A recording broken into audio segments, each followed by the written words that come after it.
ഇപ്പോൾ യൂട്യൂബിൽ വൈറലായിക്കൊണ്ടിരിക്കുന്ന നമ്മുടെ ഡേം ഡോക്കിൻ്റെ ഫുഡ് മാസ്ക് ഞാനും വാങ്ങി ഗൈസ്. എൻ്റെ കാലിൽ പെഡിക്യൂർ ചെയ്തിട്ട് കുറേ നാളായി എന്ന് മാത്രമല്ല എനിക്ക് അതിനായിട്ട് നോക്കിയിരിക്കാൻ സമയവും കിട്ടാറില്ല. സോ ഇതാണ് ഇപ്പോഴത്തെ എൻ്റെ കാലിൻ്റെ അവസ്ഥ. കാലൊന്നും ഇപ്പോൾ ഞാൻ പഴയ പോലെ ശ്രദ്ധിക്കാറേ ഇല്ല.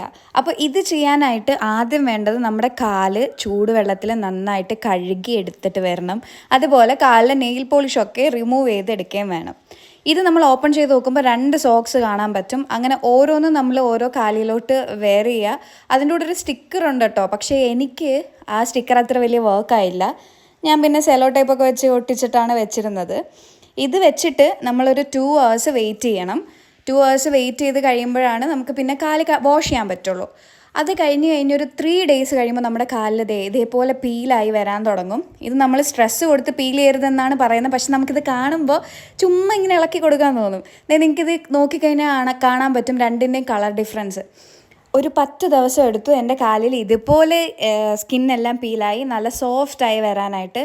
ഇതിൻ്റെ കൂടുതൽ ഡീറ്റെയിൽസ് ഞാൻ ലോങ് വീഡിയോയിൽ ഇടുന്നതായിരിക്കും. ചുരുക്കി പറഞ്ഞ സംഭവം കിടിലമാണ്. എല്ലാവരും ഒന്ന് ട്രൈ ചെയ്ത് നോക്കാം.